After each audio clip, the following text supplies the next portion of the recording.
Banyak orang merasa pentingnya menguasai bagaimana cara bicara yang benar, bagaimana cara menyampaikan pesan yang tepat.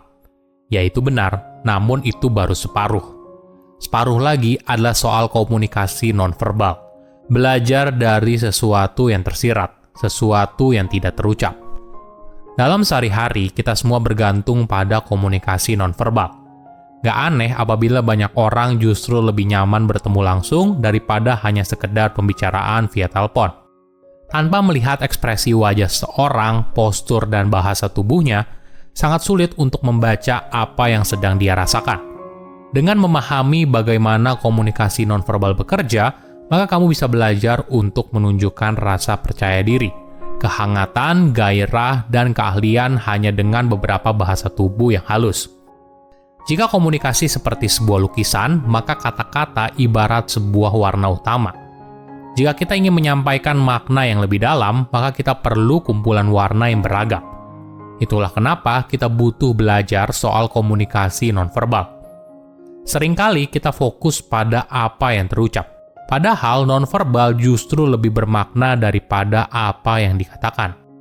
Halo semuanya, nama saya Michael, selamat datang di channel saya, Sikutu Buku.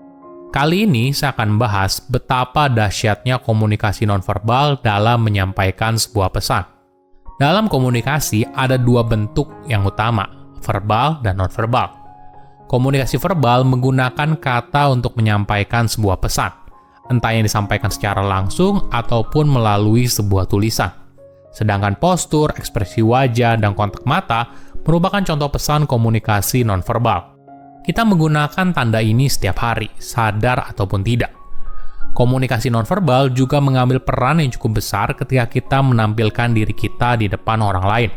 Misalnya, ketika kamu masuk ke dalam sebuah meeting dengan badan tegap dan tatapan mata yang lurus, menggambarkan sosok yang percaya diri dan punya posisi yang kuat. Sedangkan ketika kamu masuk dengan membungkuk dan tatapan ke lantai, menunjukkan kalau kamu sedang tidak pede. Banyak ahli berpendapat sekitar 70% komunikasi manusia justru berada pada komunikasi nonverbal. Artinya, apa yang kita sampaikan melalui kata-kata hanya sekitar 30% dari pesan yang ingin kita sampaikan. Ketika bicara soal komunikasi verbal, ada 3 aspek yang perlu kita perhatikan, yaitu visual, verbal, dan vokal. Visual adalah apa yang kita lihat.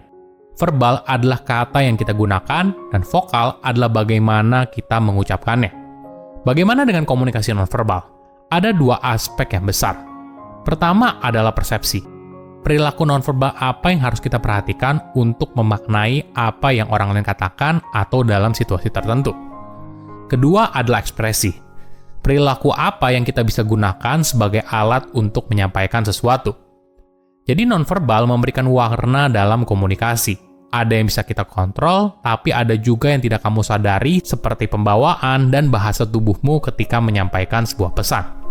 Namun perlu dipahami, komunikasi nonverbal sangat tergantung pada konteks dan budaya di mana kamu berada. Bisa saja di beberapa budaya, apa yang kamu lakukan justru tidak sopan. Tapi di budaya yang lain, jika kamu tidak melakukannya, justru itu yang dianggap tidak sopan. Misalnya, di budaya barat, wajar saja bila kamu bertemu lalu kamu memeluk dan mencium pipi kiri kanannya. Tapi di budaya timur, hal ini bisa jadi sangat canggung. Ini adalah realita dari komunikasi nonverbal yang sangat kompleks dan penuh nuansa. Ada 3 perilaku yang penting dalam komunikasi nonverbal yang harus kamu perhatikan. Pertama adalah kontak mata. Cara kamu kontak dengan orang lain secara visual dapat meningkatkan kehadiranmu secara signifikan. Dengan menjaga kontak mata ketika berbicara atau mendengar, tidak hanya menyampaikan pesan kalau kamu mendengarkan, tapi juga secara tidak langsung kamu meneguhkan dominasi kamu di dalam sebuah percakapan. Kamu tidak hanya bicara kalau saya melihat kamu, saya mendengar apa yang kamu sampaikan, tapi kamu juga berbicara pada orang di sekitar. Kamu ibaratnya menyebarkan kehadiranmu di ruangan tersebut ketika kamu melihat ke sekeliling. Ini adalah aspek yang berada dalam kendali dan mudah sekali apabila kamu memaksa dirimu untuk melakukannya setiap kali kamu berkomunikasi dengan orang lain. Ini merupakan sesuatu yang bisa kamu latih dan gunakan. Kedua, ekspresi wajah. Ekspresi wajah seringkali berkaitan erat dengan apa yang kita rasakan. dan mudah sekali menunjukkan apa yang sebenarnya di dalam hati. Secara alamiah, kita membuat begitu banyak ekspresi wajah ketika berinteraksi dengan orang lain. Kamu perlu belajar untuk memperhatikan bagaimana ekspresi wajahmu berubah dari satu momen ke momen. Jangan sampai kamu bilang iya, tapi ekspresi wajahmu berkata sebaliknya. Ketiga, bahasa tubuh. Postur memegang peranan yang penting dalam komunikasi, mulai dari cara kamu duduk, gestur tangan, hingga anggukan ketika orang lain bicara. Semua ini sangat bermakna dalam komunikasi. Selain itu, ingat untuk menghargai batasan pribadi seseorang. Karena dalam beberapa budaya, menyentuh orang lain bukan merupakan tanda kehangatan, malah bisa jadi sebuah pelecehan. Bagaimana cara melatih komunikasi nonverbal? Pertama, apa tujuan komunikasimu? Cobalah rekam ketika dirimu bicara. Cara ini cukup efektif karena kamu jadi benar-benar memperhatikan bagaimana setidaknya kamu mempersepsikan dirimu sendiri. Namun sebelum kamu merekam dirimu, coba tentukan tujuan apa yang ingin kamu sampaikan dari komunikasi tersebut. Apakah kamu ingin terlihat pintar? Apakah kamu ingin terlihat sebagai sosok yang hangat? Apakah saya ingin mencoba? Apakah kamu ingin mencoba mencari teman baru? Apa tujuan kamu? Jika sudah, rekam dirimu. Lalu evaluasi apakah bahasa tubuhmu sesuai atau tidak dengan tujuan yang ingin kamu sampaikan di awal. Namun perlu dipahami, ini baru setengahnya. Setengah bagian lagi yang lebih besar adalah bagaimana orang lain persepsikan apa yang kamu sampaikan.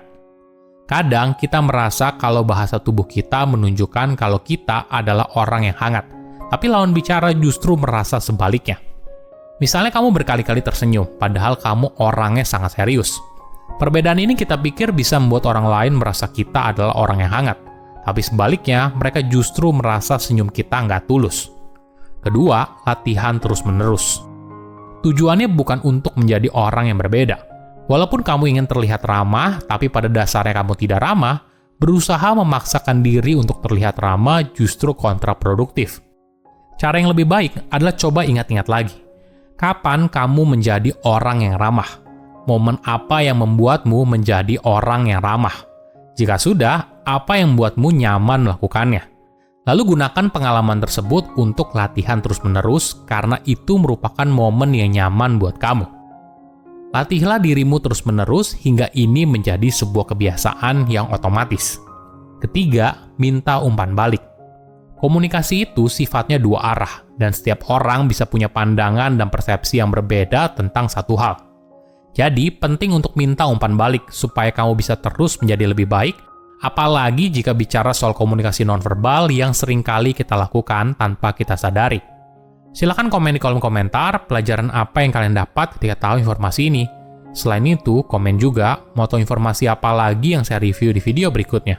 Saya undur diri, jangan lupa subscribe channel YouTube Sikutu Buku. Bye-bye!